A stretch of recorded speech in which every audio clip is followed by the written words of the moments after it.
मेरे प्यारे देशवासियों, नमस्कार। 2025 बस अब तो आ ही गया है, दरवाजे पर दस्तक दे ही रहा है। 2025 में 26 जनवरी को हमारे संविधान को लागू हुए 75 वर्ष होने जा रहे हैं। हम सभी के लिए बहुत गौरव की बात है।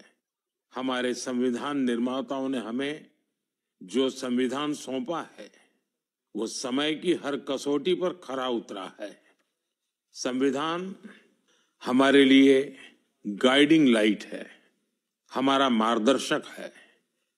ये भारत का संविधान ही है जिसकी वजह से मैं आज यहाँ हूँ, आपसे बात कर पा रहा हूँ। इस साल 26 नवंबर को संविधान दिवस से एक साल तक चलने वाली कई एक्टिविटीज शुरू हुई हैं। देश के नागरिकों को संविधान की विरासत से जोड़ने के लिए constitution75.com नाम से एक खास वेबसाइट भी बनाई गई है। इसमें आप संविधान की प्रस्तावना पढ़कर अपना वीडियो अपलोड कर सकते हैं। अलग अलग भाषाओं में संविधान पढ़ सकते हैं। संविधान के बारे में प्रश्न भी पूछ सकते हैं। मन की बात के श्रोताओं से, स्कूल में पढ़ने वाले बच्चों से, कॉलेज में जाने वाले युवाओं से मेरा आग्रह है, इस वेबसाइट पर जरूर जाकर देखें, इसका हिस्सा बने। साथियों, अगले महीने 13 तारीख से प्रयागराज में महाकुंभ भी होने जा रहा है। इस समय वहां संगम तट पर जबरदस्त तैयारियां चल रही है। मुझे याद है, अभी कुछ दिन पहले जब मैं प्रयागराज गया था तो हेलीकॉप्टर से पूरा कुंभ क्षेत्र देखकर दिल प्रसन्न हो गया था। इतना विशाल, इतना सुंदर, इतनी भव्यता। साथियों, महाकुंभ की विशेषता केवल इसकी विशालता में ही नहीं है, कुंभ की विशेषता इसकी विविधता में भी है। इस आयोजन में करोड़ों लोग एक साथ एकत्रित होते हैं। लाखों संत, हजारों परंपराएं, सैकड़ों संप्रदाय, अनेकों अखाड़े, हर कोई इस आयोजन का हिस्सा बनता है। कहीं कोई भेदभाव नहीं दिखता है। कोई बड़ा नहीं होता है, कोई छोटा नहीं होता है। अनेकता में एकता का ऐसा दृश्य विश्व में कहीं और देखने को नहीं मिलेगा। इसलिए हमारा कुंभ एकता का महाकुंभ भी होता है। इस बार का महाकुंभ भी एकता के महाकुंभ के मंत्र को सशक्त करेगा। मैं आप सबसे कहूंगा, जब हम कुंभ में शामिल हो तो एकता के इस संकल्प को अपने साथ लेकर वापस आए। हम समाज में विभाजन और विद्वेष के भाव को नष्ट करने का संकल्प भी लें। अगर कम शब्दों में मुझे कहना है तो मैं कहूंगा, महाकुंभ का संदेश, एक हो पूरा देश। महाकुंभ का संदेश, एक हो पूरा देश।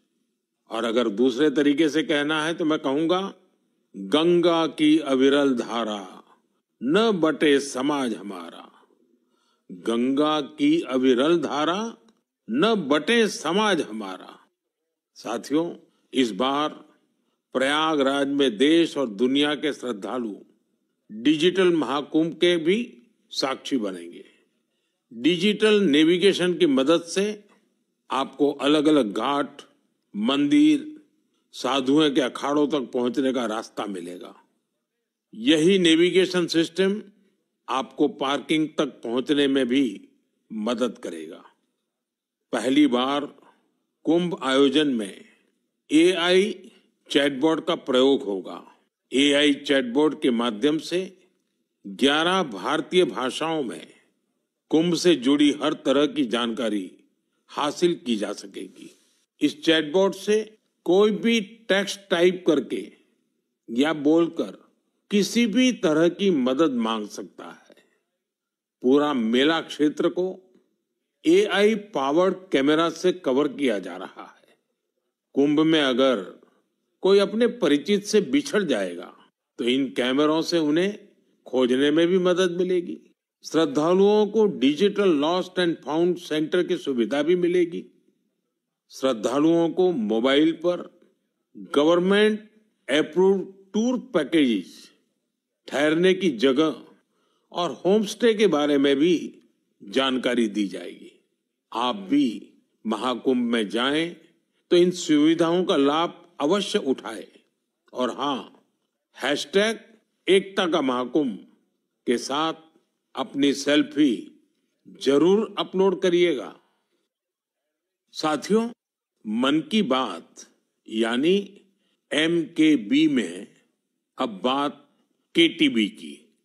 जो बड़े बुजुर्ग हैं उनमें से बहुत से लोगों को KTB के बारे में पता नहीं होगा, लेकिन जरा बच्चों से पूछिए। KTB उनके बीच बहुत ही सुपरहिट है। KTB यानी क्रश, त्रुश और बाल्टी बॉय। आपको शायद पता होगा, बच्चों की पसंदीदा एनिमेशन सीरीज और उसका नाम है KTB भारत है हम। और अब इसका दूसरा सीजन भी आ गया है। ये 3 एनिमेशन कैरेक्टर हमें भारतीय स्वतंत्रता संग्राम के उन नायक नायिकाओं के बारे में बताते हैं जिनकी ज्यादा चर्चा नहीं होती। हाल ही में इसका सीजन 2 बड़े ही खास अंदाज में international film festival of India Goa में लॉन्च हुआ। सबसे शानदार बात यह है कि ये सीरीज न सिर्फ भारत की कई भाषाओं में बल्कि विदेशी भाषाओं में भी प्रसारित होती है। इसे दूरदर्शन के साथ साथ अन्य OTT प्लेटफॉर्म पर भी देखा जा सकता है। साथियों, हमारी एनिमेशन फिल्मों की, रेगुलर फिल्मों की, टीवी सीरियल्स की पॉपुलैरिटी दिखाती है कि भारत की क्रिएटिव इंडस्ट्री में कितनी क्षमता है।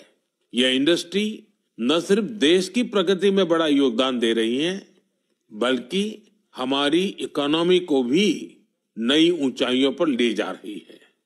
हमारी फिल्म एंड एंटरटेनमेंट इंडस्ट्री बहुत विशाल है। देश की कितनी ही भाषाओं में फिल्में बनती हैं, क्रिएटिव कंटेंट बनता है। मैं अपनी फिल्म और एंटरटेनमेंट इंडस्ट्री को इसलिए भी बधाई देता हूं क्योंकि उसने एक भारत श्रेष्ठ भारत के भाव को सशक्त किया है। साथियों, वर्ष 2024 में हम फिल्म जगत की कई महान हस्तियों की 100वीं जयंती मना रहे हैं। इन विभूतियों ने भारतीय सिनेमा को विश्व स्तर पर पहचान दिलाई। राज कपूर जी ने फिल्मों के माध्यम से दुनिया को भारत के सॉफ्ट पावर से परिचित कराया। रफी साहब की आवाज में वो जादू था जो हर दिल को छू लेता था। उनकी आवाज अद्भुत थी। भक्ति गीत हो या रोमांटिक सॉन्ग्स, दर्द भरे गाने हो, हर इमोशन को उन्होंने अपनी आवाज से जीवंत कर दिया। एक कलाकार के रूप में उनकी महानता का अंदाजा इसी से लगाया जा सकता है कि आज भी युवा पीढ़ी उनके गानों को उतनी ही शिद्दत से सुनती है। यही तो है टाइमलेस आर्ट की पहचान। अक्कीनेनी नागेश्वर राव गारू ने तेलुगु सिनेमा को नई ऊंचाइयों तक पहुंचाया है।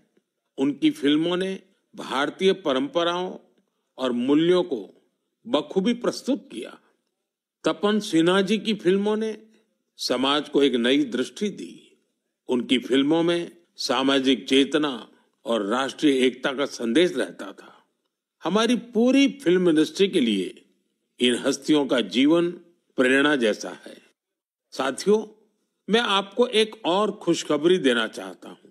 भारत की क्रिएटिव टैलेंट को दुनिया के सामने रखने का एक बहुत बड़ा बार world audio visual entertainment summit यानी वेव्स समिट का आयोजन होने वाला है। आप सभी ने दावोस के बारे में सुना होगा, जहां दुनिया के अर्थ जगत के महारथी जुटते हैं। उसी तरह वेव्स समिट में दुनिया भर के मीडिया और एंटरटेनमेंट इंडस्ट्री के दिग्गज क्रिएटिव वर्ल्ड के लोग भारत आएंगे। यह समिट भारत को ग्लोबल कंटेंट क्रिएशन का हब बनाने की दिशा में एक महत्वपूर्ण कदम है। मुझे यह बताते हुए गर्व हो रहा है, इस समिट की तैयारी में हमारे देश के यंग क्रिएटर्स भी पूरे जोश से जुड़ रहे हैं। जब हम $5 ट्रिलियन इकोनॉमी की ओर बढ़ रहे हैं, तब हमारी क्रिएटर इकोनॉमी एक नई एनर्जी ला रही है।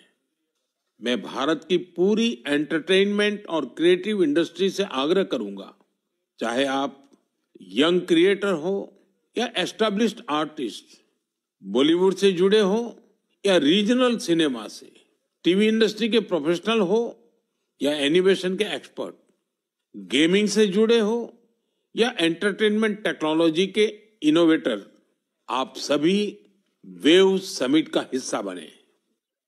मेरे प्यारे देशवासियों, आप सभी जानते हैं कि भारतीय संस्कृति का प्रकाश आज कैसे दुनिया के कोने कोने में फैल रहा है। आज मैं आपको 3 महाद्वीपों से ऐसे प्रयासों के बारे में बताऊंगा जो हमारी सांस्कृतिक विरासत के वैश्विक विस्तार की गवाह है। ये सभी एक दूसरे से मीलों दूर हैं, लेकिन भारत को जानने और हमारी संस्कृति से सीखने की उनकी ललक एक जैसी है। साथियों, पेंटिंग्स का संसार जितना रंगों से भरा होता है, उतना ही खूबसूरत होता है। आप में से जो लोग टीवी के माध्यम से मन की बात से जुड़े हैं, वे अभी कुछ पेंटिंग्स टीवी पर देख भी सकते हैं। इन पेंटिंग्स में हमारे देवी देवता, नृत्य की कलाएं और महान विभूतियों को देखकर आपको बहुत अच्छा लगेगा।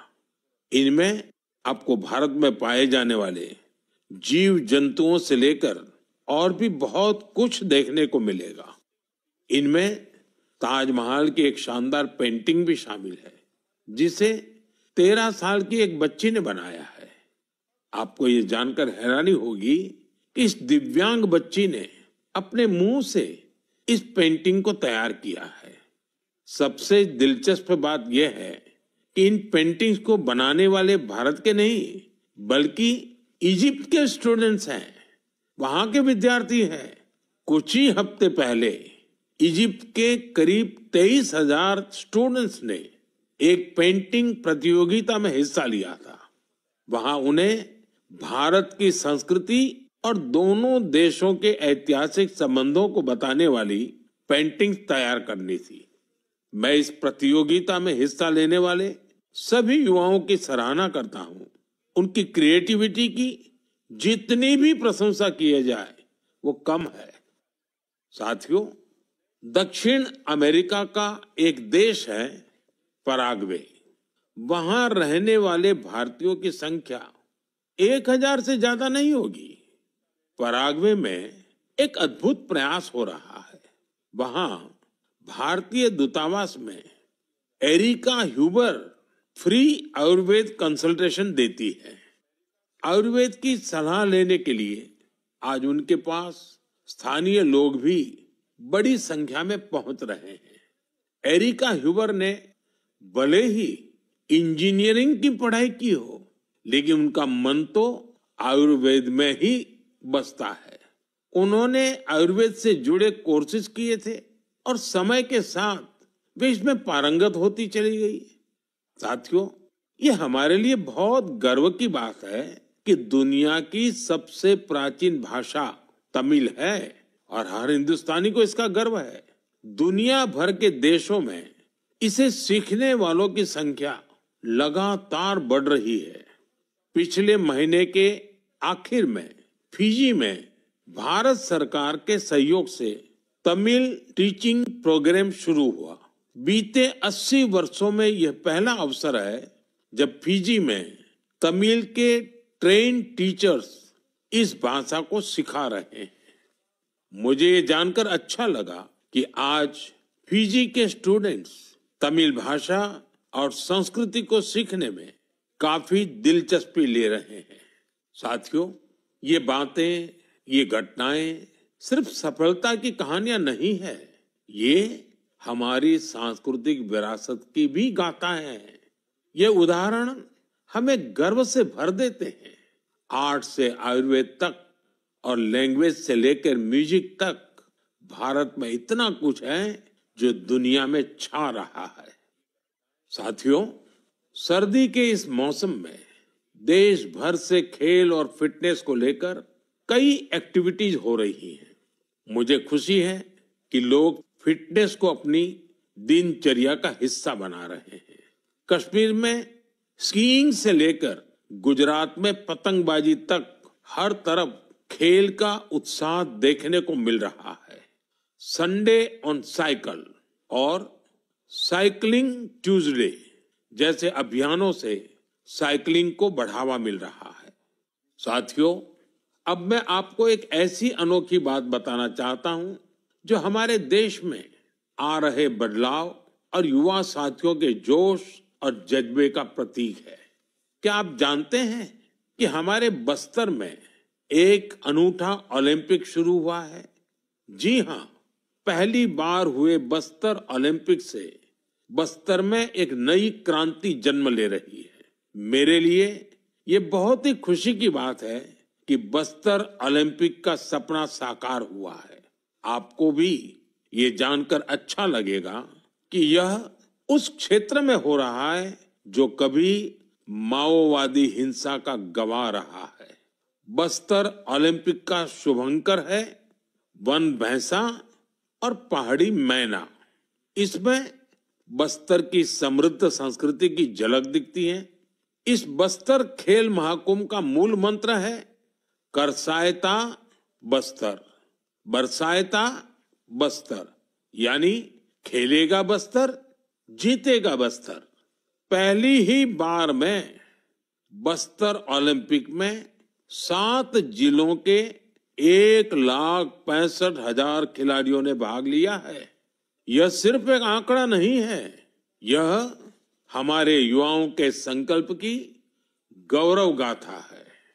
एथलेटिक्स, तीरंदाजी, badminton, football, hockey, weightlifting, karate, kabaddi, kho kho और वॉलीबॉल, हर खेल में हमारे युवाओं ने अपनी प्रतिभा का परचम लहराया है। कारी कश्यप जी की कहानी मुझे बहुत प्रेरित करती है। एक छोटे से गांव से आने वाली कारी जी ने तीरंदाजी में रजत पदक जीता है।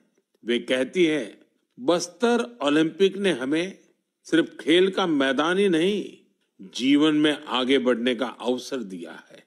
सुकमा की पायल कवासी जी की बात भी कम प्रेरणादायक नहीं है। जेवलिन थ्रो में स्वर्ण पदक जीतने वाली पायल जी कहती हैं, अनुशासन और कड़ी मेहनत से कोई भी लक्ष्य असंभव नहीं है। सुकमा के दोरनापाल के पुनेम सन्ना जी की कहानी तो नए भारत की प्रेरक कथा है। एक समय नक्सली प्रभाव में आए पुनेम जी आज व्हील चेयर पर दौड़कर मेडल जीत रहे हैं। उनका साहस और हौसला हर किसी के लिए प्रेरणा है। कोंडा गांव के तीरंदाज रंजू सौरी जी को बस्तर यूथ आइकॉन चुना गया है। उनका मानना है बस्तर ओलंपिक दूर दराज के युवाओं को राष्ट्रीय मंच तक पहुंचाने का अवसर दे रहा है। साथियों, बस्तर ओलंपिक केवल एक खेल आयोजन नहीं है, यह एक ऐसा मंच है जहां विकास और खेल का संगम हो रहा है, जहां हमारे युवा अपनी प्रतिभा को निखार रहे हैं और एक नए भारत का निर्माण कर रहे हैं। मैं आप सभी से आग्रह करता हूं, अपने क्षेत्र में ऐसे खेल आयोजनों को प्रोत्साहित करें। हैशटैग खेलेगा भारत जीतेगा भारत के साथ अपने क्षेत्र की खेल प्रतिभाओं की कहानियां साझा करें। स्थानीय खेल प्रतिभाओं को आगे बढ़ने का अवसर दें। याद रखिए, खेल से न केवल शारीरिक विकास होता है, बल्कि ये स्पोर्ट्समैन स्पिरिट से समाज को जोड़ने का भी एक सशक्त माध्यम है। तो खूब खेलिए, खूब खेलिए। मेरे प्यारे देशवासियों, भारत की 2 बड़ी उपलब्धियां आज विश्व का ध्यान आकर्षित कर रही है। इन्हें सुनकर आपको भी गर्व महसूस होगा। ये दोनों सफलताएं स्वास्थ्य के क्षेत्र में मिली है। पहली उपलब्धि मिली है मलेरिया से लड़ाई में। मलेरिया की बीमारी 4000 वर्षों से मानवता के लिए एक बड़ी चुनौती रही है। आजादी के समय भी यह हमारी सबसे बड़ी स्वास्थ्य चुनौतियों में से एक थी। 1 महीने से लेकर 5 साल तक के बच्चों की जान लेने वाली सभी संक्रामक बीमारियों में मलेरिया का तीसरा स्थान है। आज मैं संतोष से कह सकता हूं कि देशवासियों ने मिलकर इस चुनौती का दृढ़ता से मुकाबला किया है। विश्व स्वास्थ्य संगठन WHO की रिपोर्ट कहती है, भारत में 2015 से 2023 के बीच मलेरिया के मामलों और इससे होने वाली मौतों में 80% की कमी आई है। यह कोई छोटी उपलब्धि नहीं है। सबसे सुखद बात यह है, यह सफलता जन जन की भागीदारी से मिली है। भारत के कोने कोने से, हर जिले से हर कोई इस अभियान का हिस्सा बना है। असम में जोरहाट के चाय बागानों में मलेरिया 4 साल पहले तक लोगों की चिंता की एक बड़ी वजह बना हुआ था, लेकिन जब इसके उन्मूलन के लिए चाय बागान में रहने वाले एकजुट हुए तो इसमें काफी हद तक सफलता मिलने लगी। अपने इस प्रयास में उन्होंने टेक्नोलॉजी के साथ साथ सोशल मीडिया का भी भरपूर इस्तेमाल किया है। इसी तरह हरियाणा के कुरुक्षेत्र जिले ने मलेरिया पर नियंत्रण के लिए बड़ा अच्छा मॉडल पेश किया। यहाँ मलेरिया की मॉनिटरिंग के लिए जन भागीदारी काफी सफल रही है। नुक्कड़ नाटक और रेडियो के जरिए ऐसे संदेशों पर जोर दिया गया जिससे मच्छरों की ब्रीडिंग कम करने में काफी मदद मिली है। देश भर में ऐसे प्रयासों से ही हम मलेरिया के खिलाफ जंग को और तेजी से आगे बढ़ा पाए हैं। साथियों, अपनी जागरूकता और संकल्प शक्ति से हम क्या कुछ हासिल कर सकते हैं, इसका दूसरा उदाहरण है कैंसर से लड़ाई। दुनिया के मशहूर मेडिकल जर्नल लैंसेट की स्टडी वाकई बहुत उम्मीद बढ़ाने वाली है। इस जर्नल के मुताबिक अब भारत में समय पर कैंसर का इलाज शुरू होने की संभावना काफी बढ़ गई है। समय पर इलाज का मतलब है कैंसर मरीज का ट्रीटमेंट 30 दिनों के भीतर ही शुरू हो जाना। और इसमें बड़ी भूमिका निभाई है आयुष्मान भारत योजना ने। इस योजना की वजह से कैंसर के 90% मरीज समय पर अपना इलाज शुरू करा पाए हैं। ऐसा इसलिए हुआ है क्योंकि पहले पैसे के अभाव में गरीब मरीज कैंसर की जांच में, उसके इलाज से कतराते थे। अब आयुष्मान भारत योजना उनके लिए बड़ा संबल बनी है। अब वो आगे बढ़कर अपना इलाज कराने के लिए आ रहे हैं।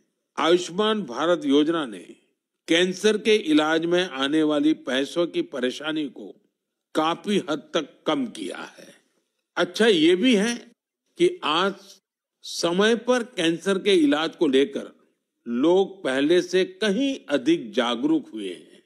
यह उपलब्धि जितनी हमारे हेल्थ केयर सिस्टम की है, डॉक्टरों, नर्सों और टेक्निकल स्टाफ की है, उतनी ही आप सभी मेरे नागरिक भाई बहनों की भी है। सबके प्रयास से कैंसर को हराने का संकल्प और मजबूत हुआ है। इस सफलता का क्रेडिट उन सभी को जाता है जिन्होंने जागरूकता फैलाने में अपना अहम योगदान दिया है। कैंसर से मुकाबले के लिए एक ही मंत्र है, अवेयरनेस, एक्शन और एश्योरेंस।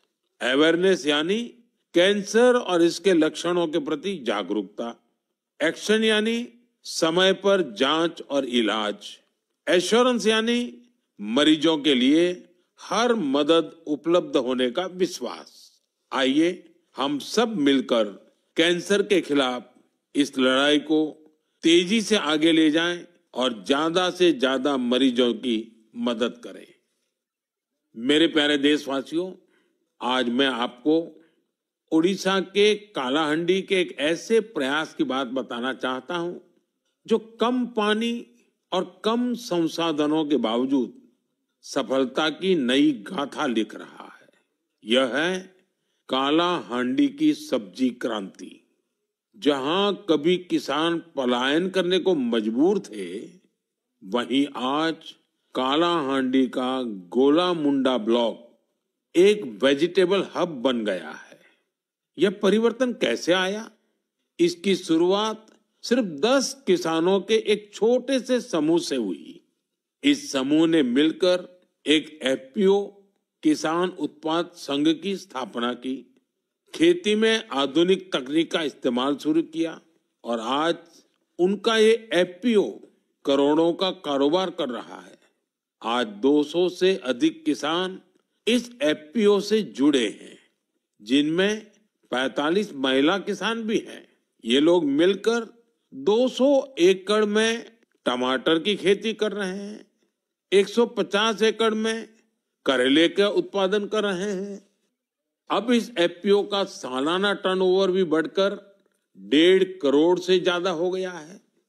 आज कालाहांडी की सब्जियां न केवल ओडिशा के विभिन्न जिलों में बल्कि दूसरे राज्यों में भी पहुंच रही है और वहां का किसान अब आलू और प्याज की खेती की नई तकनीकें सीख रहा है।